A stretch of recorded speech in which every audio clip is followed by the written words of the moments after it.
Just say welcome back. I think people are still trickling back from the break, but we're going to get started. So welcome to the first panel of our conference following the keynote. This panel is entitled Eugenic Histories and Presence in Immigration and the Johnson-Reed Act. A big thanks to our organizers and to our today, as well as all those in attendance. Thanks for being here. My name is Daniel Meister, and I'm honored to be chairing this session, which looks fantastic. And so it's with some trepidation that I do this job. I'm a Banting postdoctoral fellow at the University of New Brunswick in Canada, and I was formerly a historical researcher at the Canadian Museum of Immigration at Pier 21 in Halifax.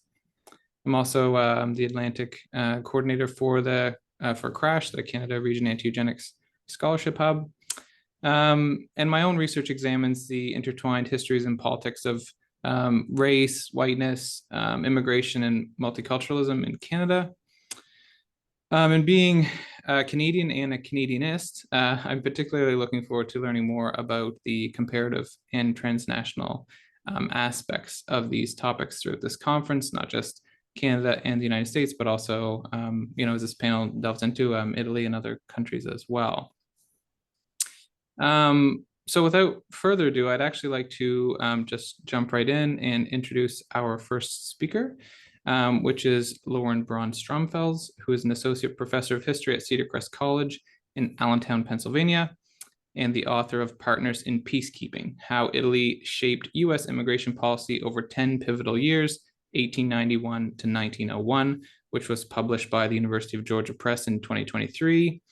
And she's also co-editor of Managing Migration in Italy and the United States, which was published in 2004, and is a contributor to Rituals of Migration, Italians and Irish on the Move, which is to be published by New York University Press in 2025.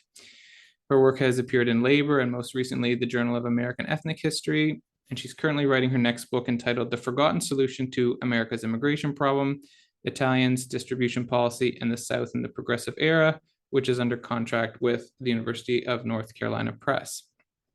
And the paper she's presenting today is entitled U.S. and Italian Migration Policy and the Immigration Problem Before 1924.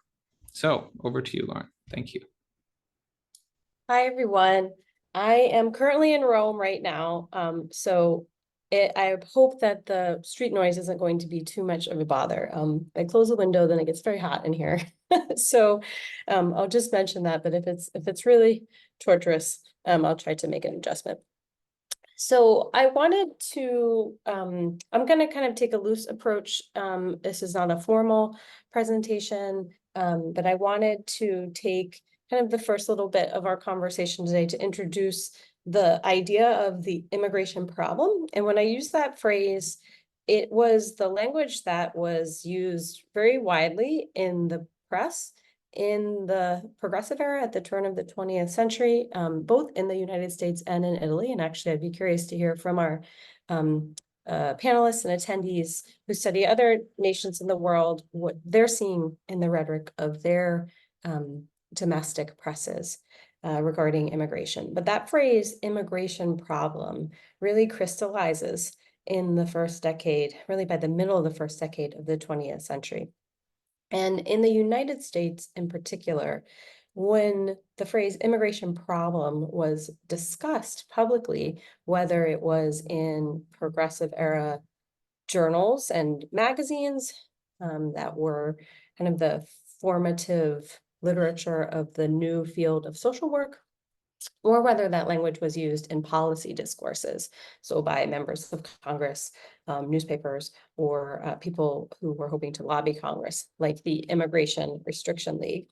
That phrase, immigration problem, really was shorthand for Italians, for the qualities that Italians were believed to possess that had fundamentally challenged or possibly threatened, right, these broader ideas about a sacrosanct, kind of American value set, identity, religiosity, and even the fundamentals of democracy, right? One of the criticisms of Italians was that their experience as Catholics meant that they were not accustomed to democratic rule because they were used to being told what to do by the Pope.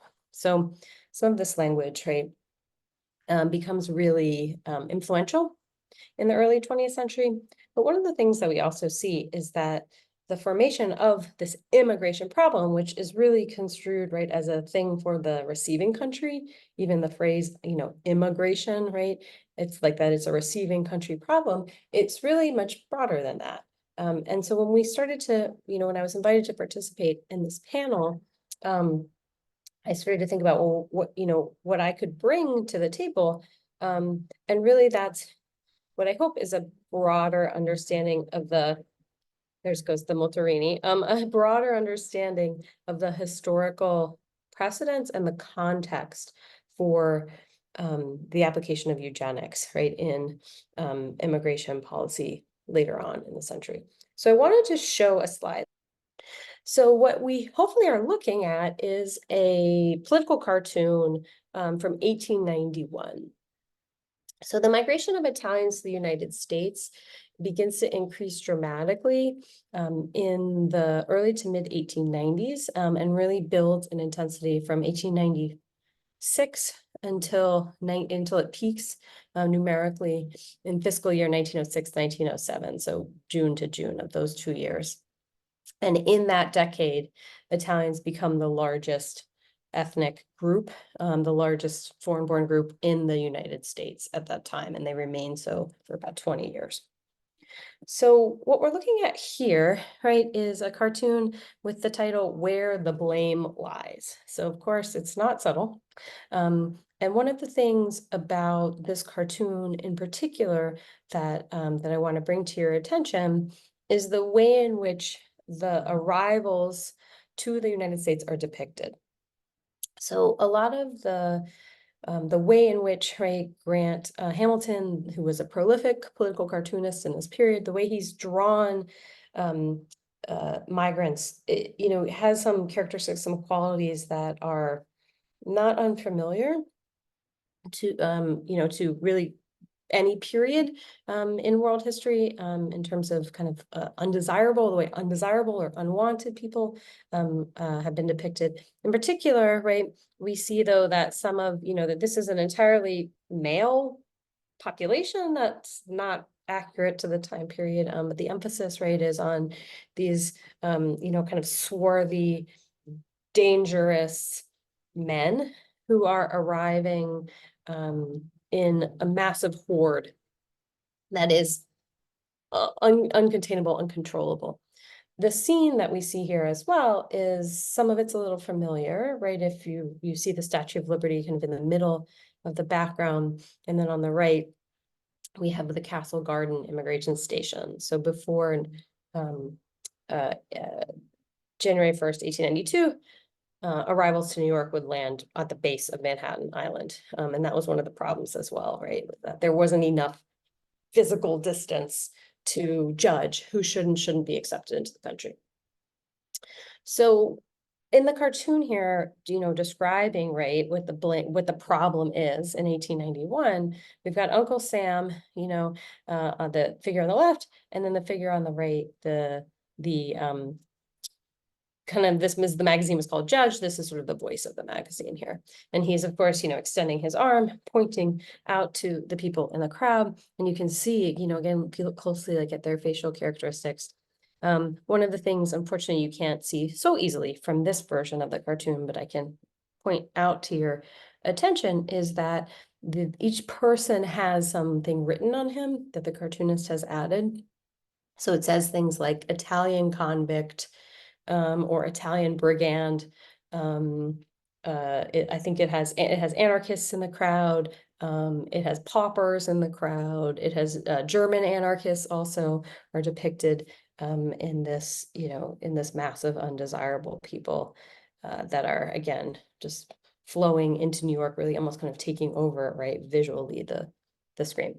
So the piece of paper that's kind of dropped at Uncle Sam's feet says anarchists in Chicago, mafia in New Orleans. So it's it's really describing, right, the sort of growing ideas of political threat that immigrants represented at the time. And again, to really underline that Italians are the primary group that all of these negatives are attached to. The other problem, right, is that Italians had was that they tended to agglomerate in the cities. So the problem of Italian migration wasn't just that there were too many, or too many were coming, but it was also the way in which they lived and settled. Beliefs, right, about their sanitary conditions, home life, uh, family relations, morality. Those are also part of the rhetoric of the immigration problem. And even for progressive reformers who wanted to ameliorate these issues and improve, right, conditions of work and life in American cities at the turn of the 20th century, the way in which they judged, right, the immigrant arrivals is really palpable. And that kind of same level of class judgment we also see in the way the Italian government responds to managing the migration of its citizens as well. So this is really a transnational partnership. I started to say before, right? It's not just an immigration problem, it's also an emigration problem. And the Italian government is really closely following what's happening in the United States, also in South America, particularly Brazil in this period, to adapt its own legislation and its own policies to address the perception of a problem with immigration in the United States. So I'll say, right, that the other thing that this cartoon says, and then is that at the bottom it says, so Judge is saying to Uncle Sam, if immigration was properly restricted, you would not have all these inherent evils like anarchy, socialism, the mafia, and such kindred evils. So that's the tagline right at the bottom of the cartoon. So it couldn't be more explicit, right? That the solution to the immigration problem is legislation, right? Is additional gatekeeping policies, rules, regulations designed to judge who is acceptable, who can come into the country, and also to equip, right, the US government with the ability to both block from entering and to expel those deemed undesirable by the body politic.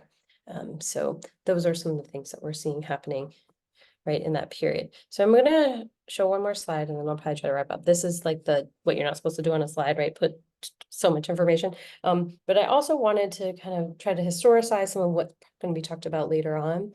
And depending on the knowledge of the audience around US immigration policy in particular, I thought this one might be helpful. And so you can certainly ignore the parts that are not that are like too much information, but I wanted to draw a couple of key points to your attention, and then I'll probably turn it over back to my co-panelists. So as we're thinking about, kind of the invention of the immigration problem, its policy solutions, and, between, right, this partnership that emerges to manage mass migration between Italy and the United States in the 1890s, we have to also think about the broader restrictions on the freedom to move worldwide, right? So these debates about desirability that manifest in both sending and receiving nations.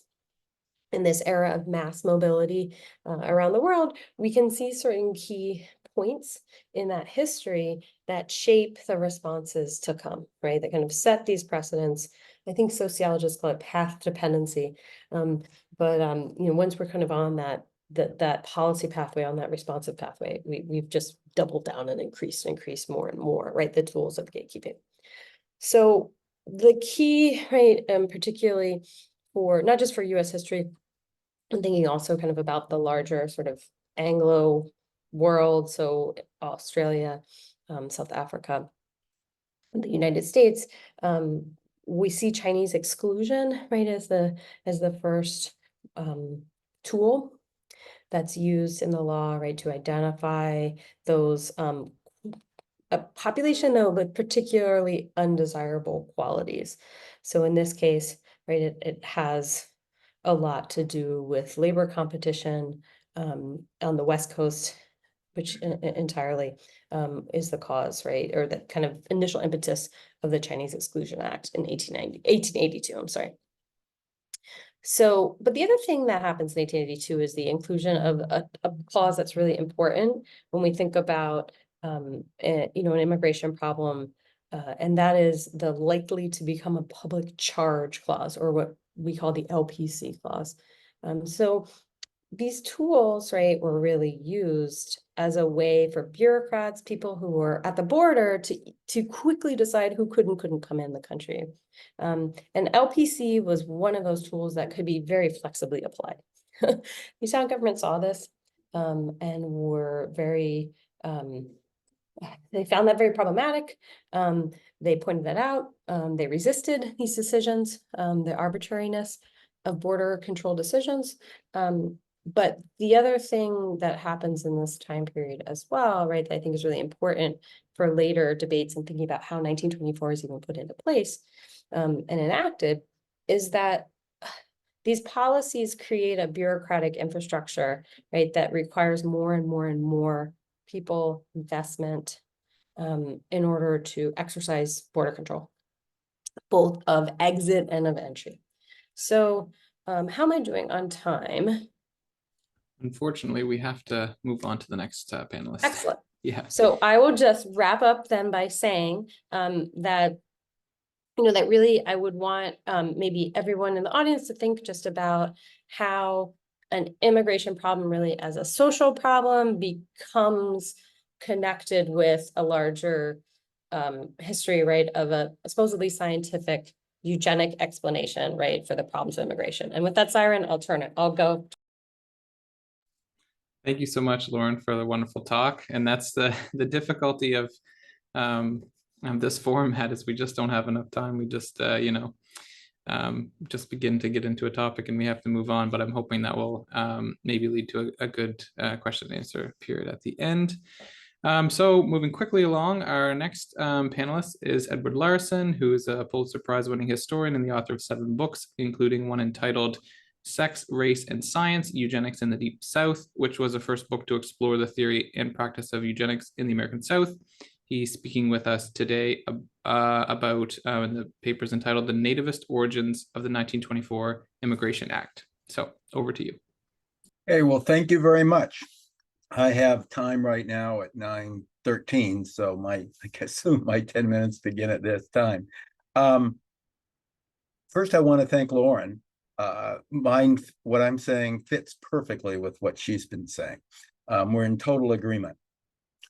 Like her, I come at this topic, the topic being the Immigration Act of 1924, from a different perspective. I don't start with the act. Just as she starts with the issue in Italy, I start with the issue in the American South, because the way I bumped into doing an enormous amount of primary research on the sources and driving forces of this act was I was writing a book, the book that Daniel mentioned, about eugenics in the Deep South. And this act, the 1924 Act, passed right at the height of eugenics in the South. One of the themes of my book, one of the findings of my book, was that eugenics came later to the American South, a half generation or even a full generation after it came to the Northeast. In the 1920s, where it's the heyday, 1920s and early 1930s was a heyday of eugenics in the Deep South. For example, that's when Virginia passed its famous Eugenics Act that was upheld by the United States Supreme Court in the mid-1920s in Buck versus Bell. The South also, during the 20s, first passed the Eugenic Sterilization Acts, its Eugenics Segregation Acts, and its Eugenic Marriage Control Acts. That had already happened in the Northeast and in the upper Midwest. So it struck me as very interesting that the timing of the passage of this 1924 Act was the same time as the height of eugenics in the South. And as has been pointed out by the first speaker today, the act got unanimous support from the Southern legislators in Congress. That is, some Southern members of the Senate, Southern members of the House of Representatives. So what I did when I was going to write my book proposal, I'd already done a lot of work on the eugenic sterilization in the South. Anticipated I have a chapter to show how eugenics drove Southern support for the Immigration Act of 1924. But then I did my research and found out it had no part whatsoever. My findings were quite like what Lauren was describing. When I looked at the rhetoric used by Southern senators and Southern representatives, and there was more debate in the Senate, in the House of Representatives, and I read it all, thousands of pages of debate looking for anything spoken by a Southern representative and senator. And it was the classic sort of nativist statements that Lauren was describing. It was saying we need this act because a bunch of socialists and a bunch of communists and a bunch of mobsters are coming from Europe. Never mentioned the research done, contributed by the eugenicists to the committee report. Now, it's absolutely true that Albert Johnson, who was the chair of the committee in 1924, was a committed eugenicist. 1923, 1924, and he had brought in experts, made one of his chief experts was a eugenicist from the eugenics programs at Cold Springs Harbor. And considerable testimony was given, but none of that testimony was cited by Southern legislators, which struck me as interesting. And then I went back and looked at the Southern eugenics groups. And by this time, eugenics was entrenched in the South. It was passing laws throughout the Southern states for eugenic sterilization, eugenic segregation, and eugenic marriage restrictions. And none of them talked about the Immigration Act in eugenic terms, which struck me as, what's happening? It ruined my book proposal, by the way. I didn't get a chapter on the topic that I was expecting. And so I widened my lens and I said, well, let me look at all the discussion. And it turns out, if you look at all the discussion on the House floor, virtually none of it references Johnson's, the testimony from the committee. Most of it is exactly the sort, virtually all of it is exactly the sort that Lauren, protect, sure, keep out foreigners. We don't want a bunch of Catholics. We don't want a bunch of Jews. Yes, that was all through there. We don't, more importantly, we don't want a bunch of radicals and we don't want a bunch of refugees. And then think back of some of the other stuff that Lauren was telling you. This was right after World War I and the collapse of the multi-ethnic empires of Europe, the collapse of the Austro-Hungarian Empire, the German Empire, the Russian Empire, and the Ottoman Empire, and the opening up, thanks to, Woodrow Wilson, a bunch of ethnic states in Europe, be it Serbia or Latvia or Lithuania, who were driving out their non-ethnic people, purifying their bloodstreams by kicking out everybody who wasn't of their nationality, who wasn't Lithuanian or Polish, coupled with the rise of the programs driving out Jewish people. That had already begun in Russia and Poland and was now expanded. And these refugees were looking for some place to go. And of course, America, along with Brazil and Argentina, were prime targets. It was the Bolsheviks had taken over in Russia. There was the idea that socialists were coming out of Eastern Europe, socialists were coming out of Southern Europe, communists were coming out of Russia. They were threatening America. So that was the rhetoric one heard. Keep these people out.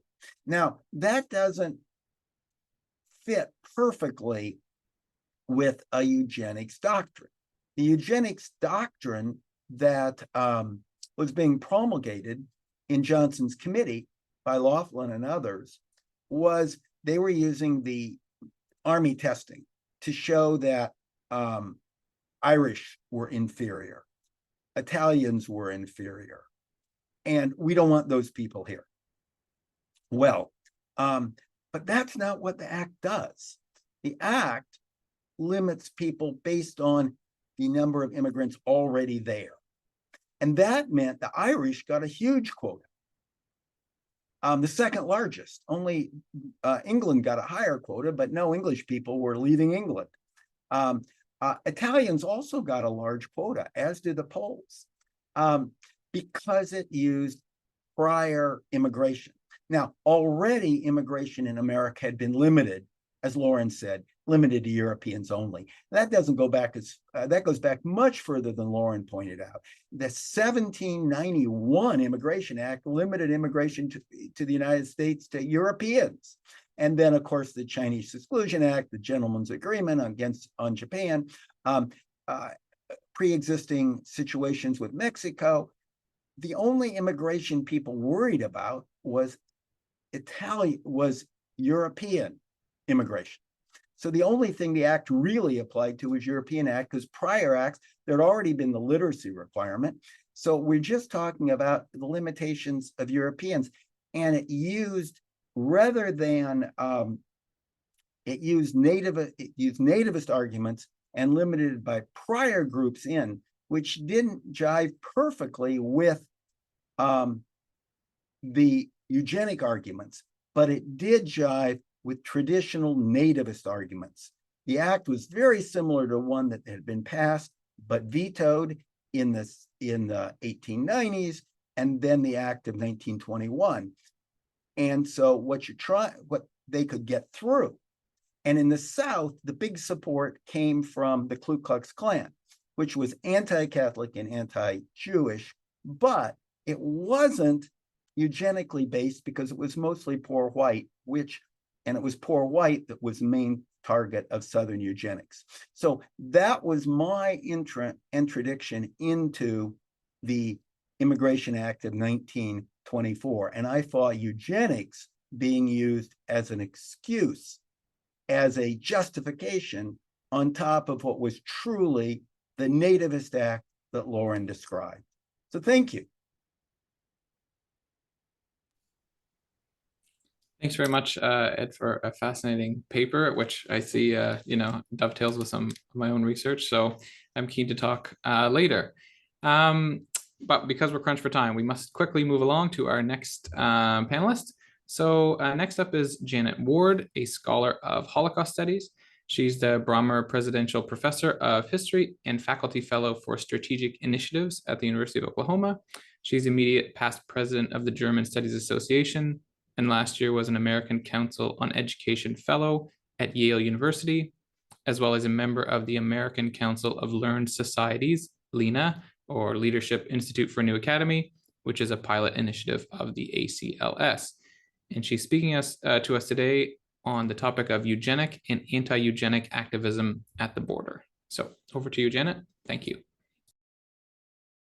Thank you, Daniel.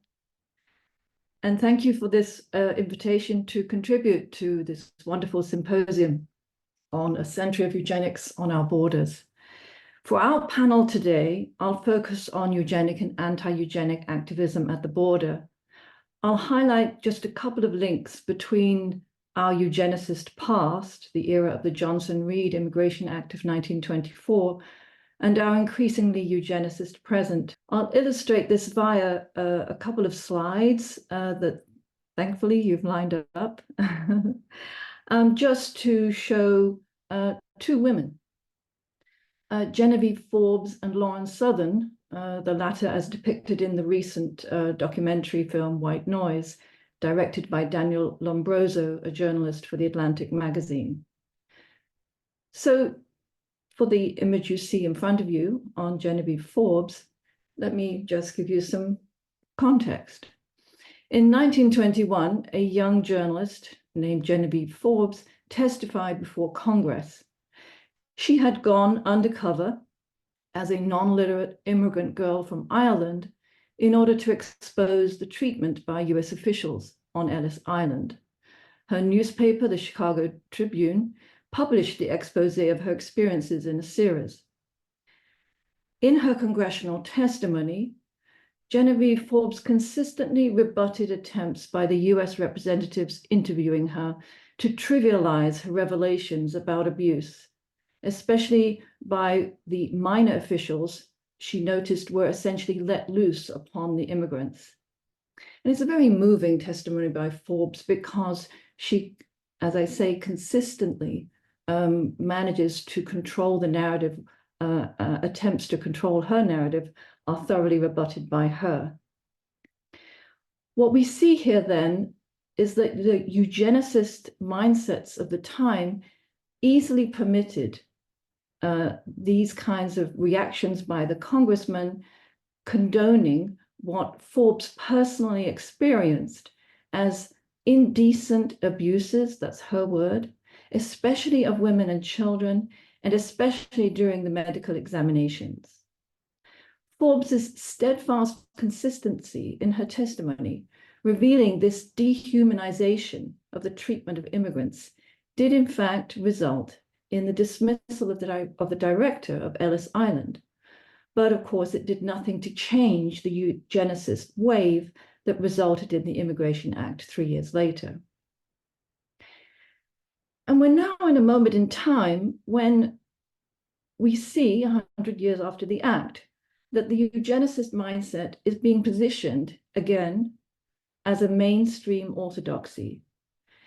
Indeed, it's clearly in preparation for a new future Immigration Act if Donald Trump wins the next US election. I'd like to turn now to the next slide. And some of you may be familiar with this film. As the Atlantic magazine states, Daniel Lombroso's film of 2019 called White Noise shows how the extreme right has infiltrated mainstream political discourse. In Jewish filmmaker Daniel Lombroso's undercover work with the alt-right, his interviewee Lauren Southern, shown here, stands out as a young female, highly articulate, anti-immigration eugenicist at the border. She received attention when she joined protest boats trying to prevent humanitarian aid boats from helping migrants in the Mediterranean. And Lauren Southern goes undercover herself in Lombroso's film, as you can see in these images, when she interviews migrants in an encampment under a viaduct in Paris, showing them sympathy as they confide unknowingly their personal stories to her, thinking that she's a sympathetic interlocutor. And this is in fact the point of Lombroso's film, to show the contradictions between the moments of humanity that the individual alt-righters portray off camera and the dehumanizing public role that the very same alt-righters, especially Southern, adopt on camera. She shows then that she's personally able to be sympathetic to their stories of the migrants, but then she goes on to use these kinds of scenes for her own film, her documentary called Borderless, that was screened to EU lawmakers in 2019. So how then did we get here today from 1921, 1924? Eugenics-based policies in the United States that have targeted immigration, civil rights, birth control, and education, while ostensibly claiming social reform goals, resulted in abuses toward the poor, toward non-whites, toward immigrants at Ellis Island, as we've seen Genevieve Forbes reveal, women, children, and the disabled. But all of this is still resisted in terms of public acknowledgement.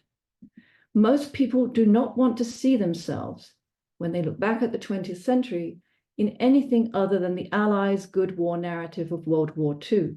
Most people do not want to see the connections between this country's growing eugenicist mindset today and the 1924 Immigration Act that then set the stage for the Nuremberg race laws of 1935 and for this country's refusal of European Jewish refugees in the 1930s and 40s. Certainly, the eugenicist lawmakers at the time saw these connections, however.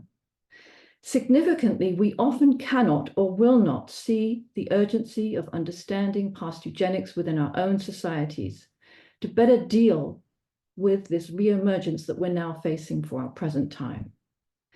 This is why conferences like this are so urgently needed, and one at the Center for Jewish History that I also recently attended on similar lines. These lessons from the Holocaust and other genocides were clearly not truly learned, and they are clearly crumbling today.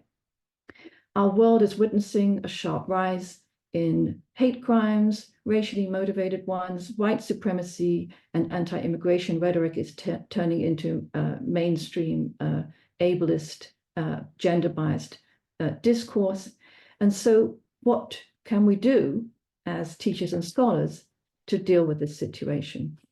One thing we can do, I suggest, is tell the anti-eugenicists, the activists who are on the right side, so to speak, of the eugenics tale, tell their stories more effectively than we've been doing. In 1921, the International Conference on Eugenics that was held at the American Natural History Museum in New York City, if you look at its program, you're struck by the obsession with dysgenics.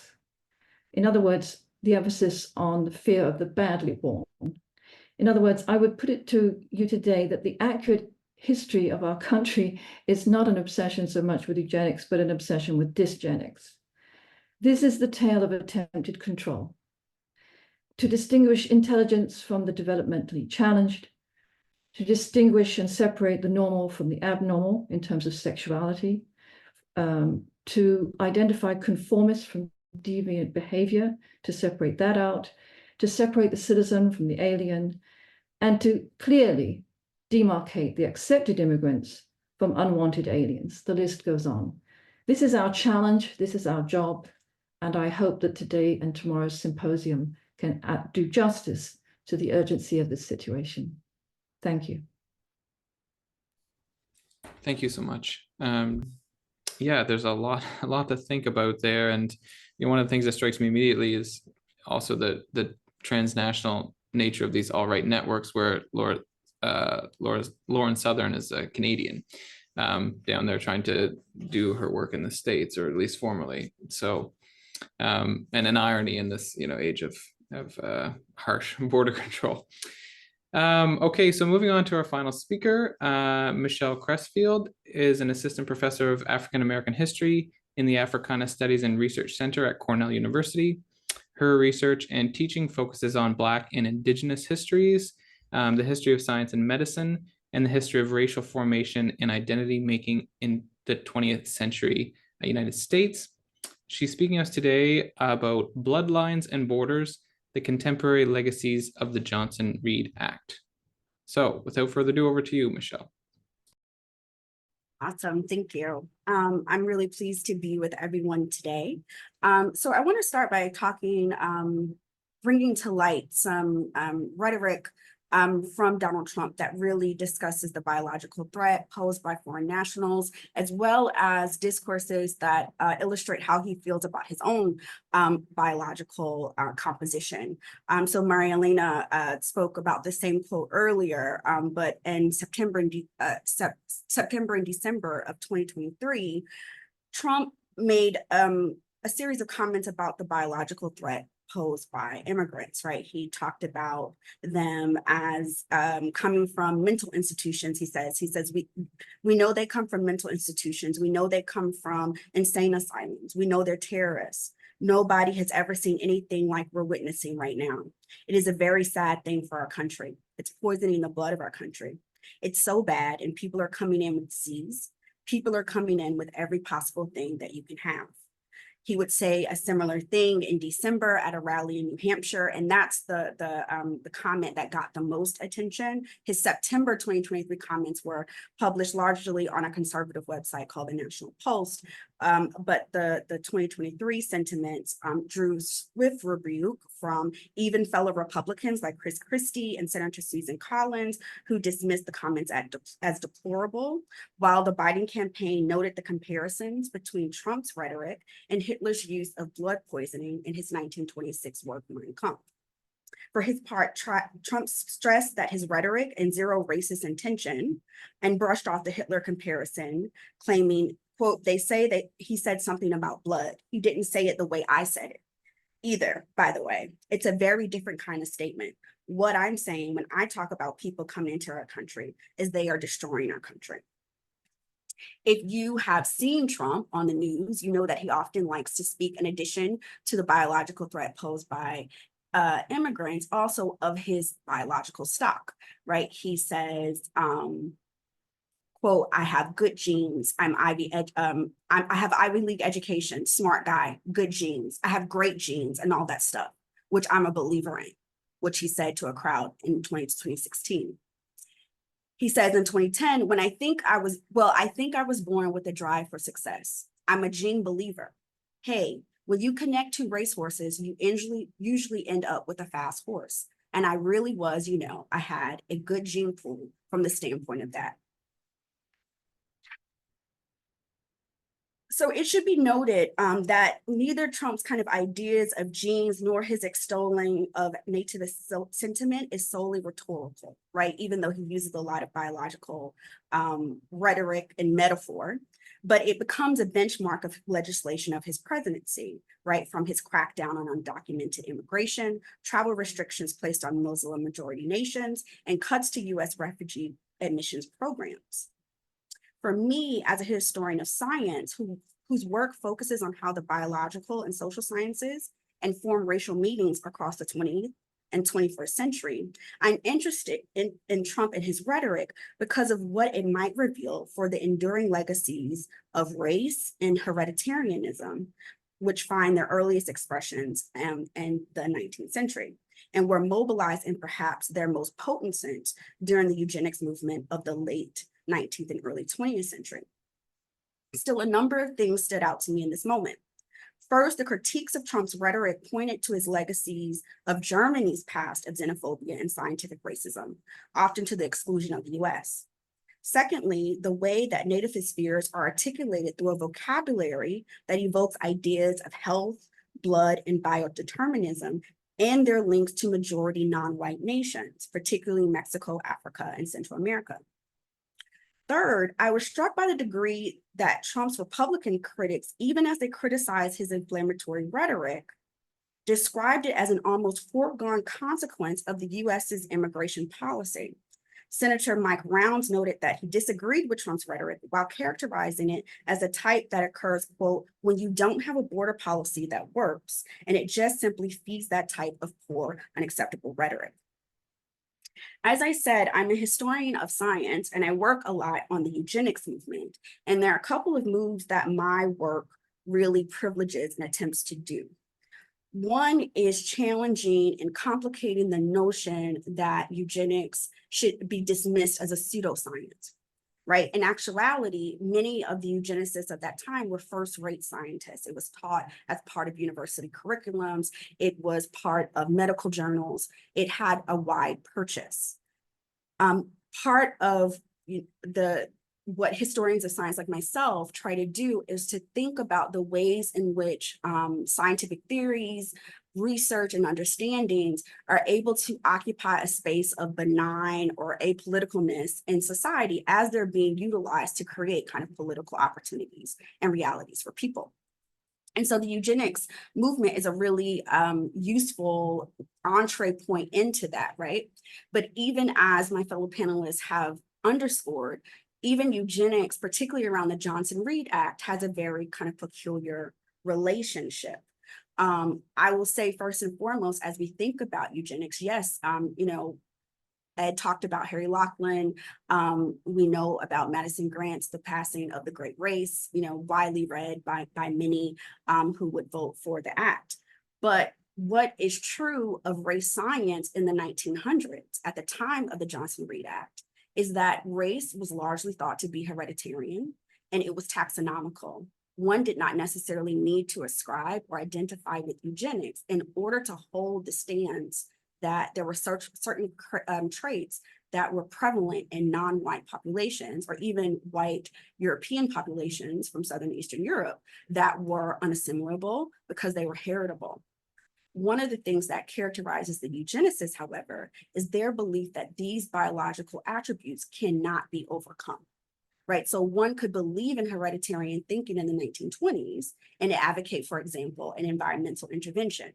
But if you were a eugenicist, you would not necessarily you would reject environmentalism in favor of a stricter hereditarian or biological intervention, right? For Madison Grant, for instance, sterilization.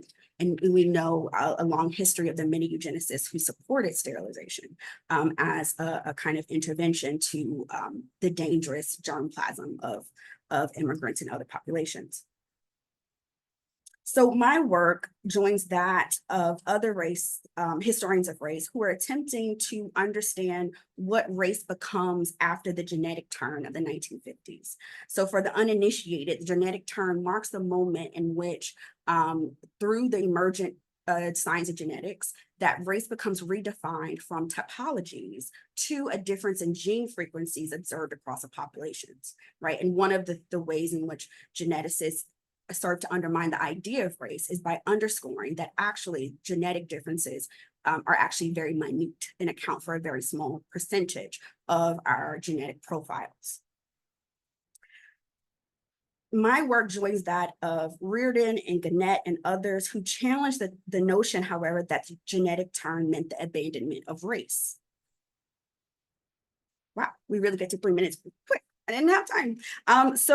And sure, I want to underscore what is unique about Trump's rhetoric. First, it blends hereditary determinism with nationalism and health to frame foreign nationals, particularly those from Latin America and Muslim majority countries, as a biological threat to the American public. First and foremost, Trump's rhetoric assumes a kind of unified body politic. Second, this unified body politic faces a persistent threat to its health through terrorism, drugs, illness, criminality, and sexual deviation brought about by illegal immigration.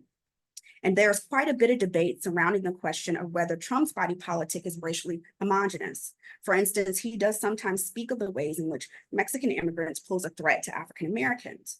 But what is most noteworthy about his rhetoric is that his remarks often rely on vague and broad references to a collective that allow for broad interpretation by the listener.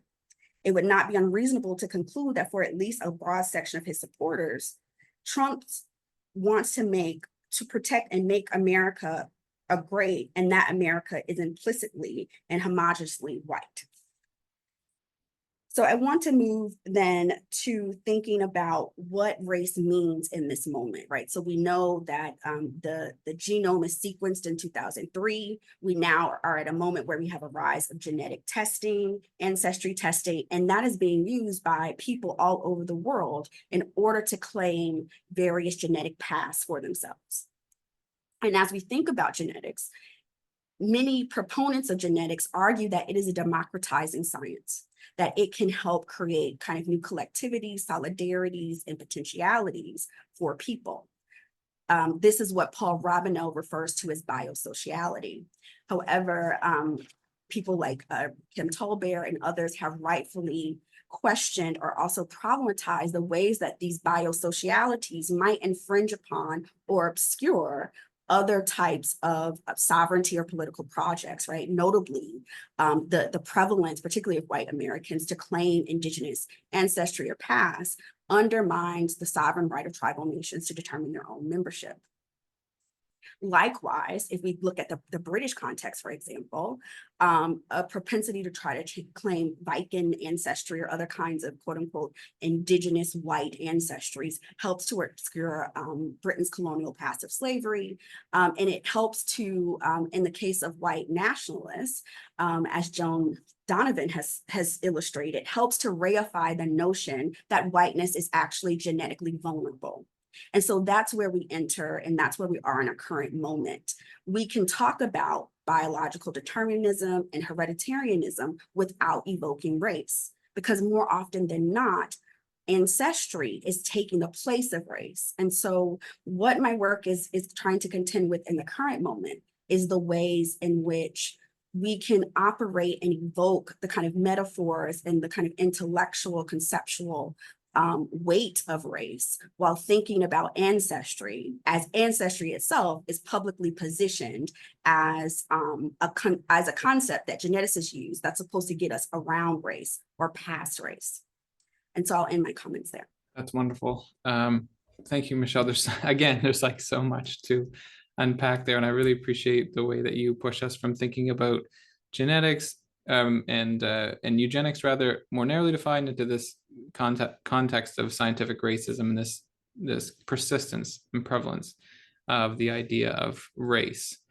Because I've been so coldly keeping to the clock, we still have time for a Q&A, so I invite all the panelists to put their cameras on if they like.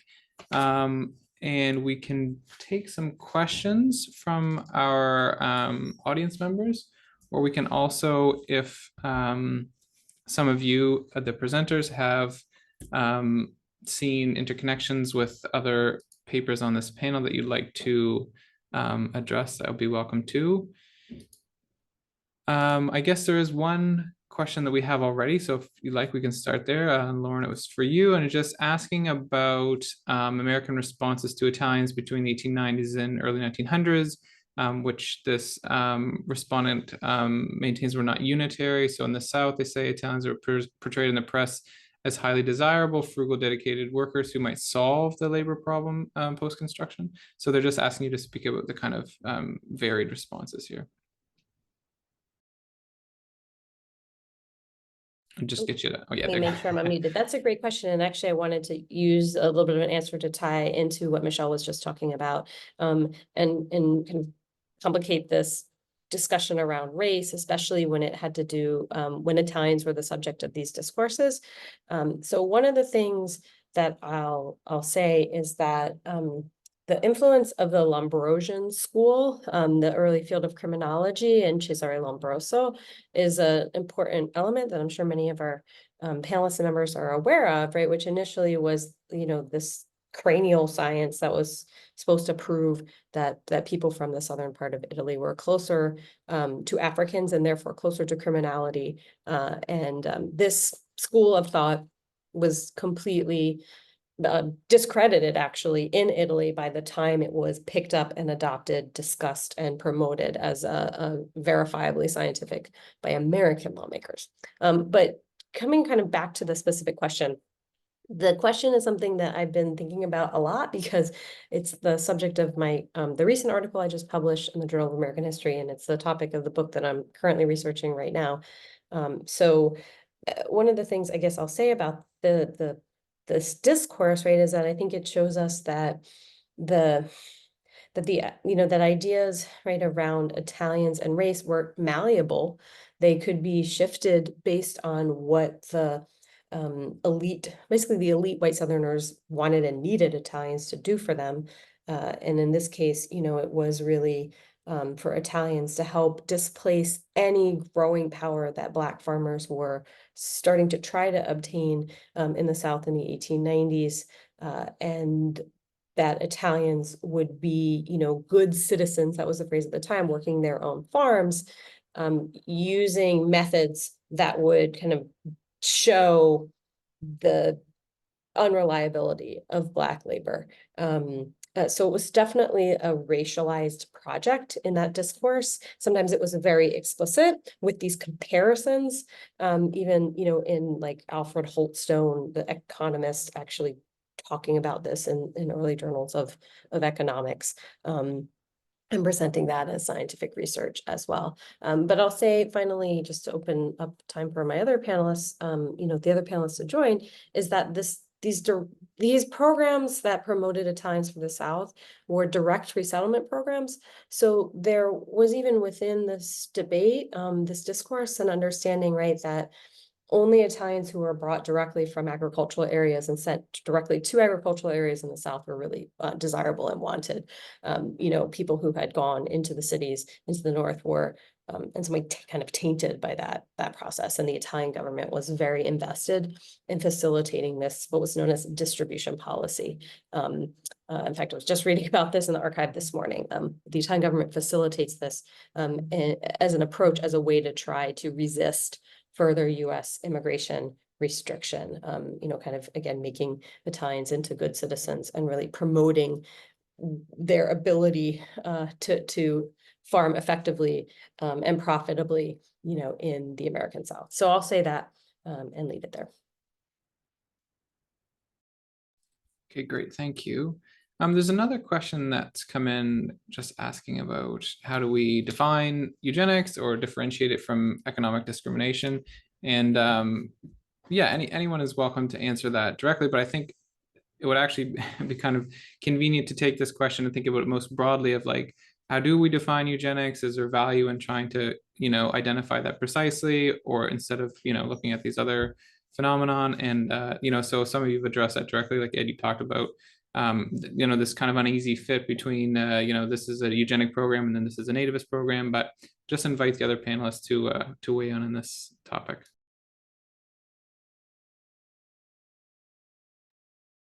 Yes, so as a historian of science, I use a particularly stricter, in some instances, definition of eugenics, but also one that is capacious enough to include non-whites. And so a lot of my work focuses on African-American uptake of eugenics, for instance. And so for me, eugenics is a biosocial movement of better breeding, right? So it's the idea that you can use biology to intervene into your kind of life outcomes, right? You could also use biology to delimit certain kind of life outcomes through, and oftentimes eugenics is thought of as positive, right? Kind of positive programs or negative programs. So negative eugenics, which might be institutionalization or sterilization. To the point on eugenics, one thing for me that's been really animating to think about shifts in this discourse is the kind of development of 19th century racial science and taxonomy, particularly the discussion of polygenism versus monogenism, right? So the idea if we have multiple kind of origins of evolution versus a belief in a kind of unitary idea. And so once the monogenesis begin to wean out and overtake the polygenesis, you get a more intense focus on biology, right? So we have to think about kind of evolution and biology in a different way. And that occurs around the middle to the late 19th century. The publication of Charles Darwin's Origin of the Species also represents a landmark moment as it thinks about kind of like human competition, but in scientific terms. And that has a lot to do about how we see shifts away from kind of more cultural and ways in which culture is read into the human body.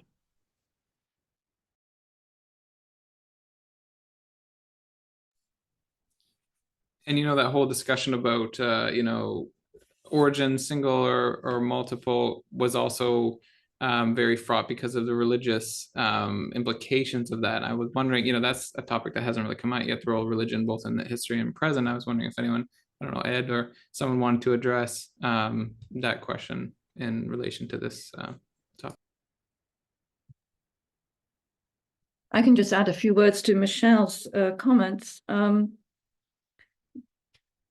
Perhaps if we just answer the question of the person in the Q&A with Arthur de Gobineau's essay on the inequality of human races from 1853 to 55, it's a good way to say that there is, to continue Michelle's phrasing, biosocial way. Arthur de Gobineau's obsession was a combination of class-based fears regarding modernization and industrialization. And the era that we are in now quite similarly in some respects, is a post-Cold War turn against fears of globalization, open borders, the fortress Europe, the uncertain states of Europe kinds of phrasing points to this from the early 2000s, and we are therefore in the throes of that series of responses, just as someone like Arthur de Gobineau was responding in fear and loathing to the way in which his own position in society, therefore a class-based position, was changing as a result of racial and class mixing caused by the Industrial Revolution and migration. That's just something that might serve as a segue to a comment that Ed might like to conclude with in response to this question. I agree with Michelle in her way. She took a focused view. I'm a historian of science too. A focused view on what was eugenics, because eugenics, as we all know, the word comes from Francis Galton. But when it really exploded was not with Darwin's work, but with Mendel's work. And Mendel was viewed very simplistically because Mendel dealt with the very simple traits. He dealt with types of pea plants. And then Thomas Hunt Morgan pushed it in America, a Southerner, pushed it in America with very simple binary traits with fruit flies. And that's what took off in America. That's what pushed it worldwide. And so we thought all these traits, by we, I mean the geneticists who pushed this, viewed it as very simple traits. And it was, you were either a schizophrenic or you weren't. You were either a criminal, to take it really simply, criminal, that died out pretty fast, but criminal or not a criminal. And you had these different on and off switches. We didn't have any idea of multi-genetic factors. And so the eugenicist would simply categorize these people as dysgenic, to use it as other people have noted, and want to cut off that bloodstream. Mostly it was race purity. And the problem with Europe, with Italians, as Lauren points out, and the problem, to use her phrase, with Poles, as she points out, was they were part of the same European race. And the goal was, among eugenicists, to purify that race. And so that meant cut off the bottom part. And their studies showed they were Italians, they were Irish, they were Poles. And that's exactly what the Act does, but in a somewhat different manner, because it uses classic nativist approach. And it, of course, was then used by others, but it always had opposition. People understood the meaning back then. Look at the groups that opposed it. The ACLU, the labor unions opposed it, the Ku Klux Klan opposed it. These groups that were working with lower class whites saw it as a class. It was being applied in a class way as well as a race way, which creates the tension that Michelle's talking about. How did people actually apply eugenics? And I think Johnson's a great example, and the Act's a great example of using supposedly scientific justifications to pass an act that is classic nativism.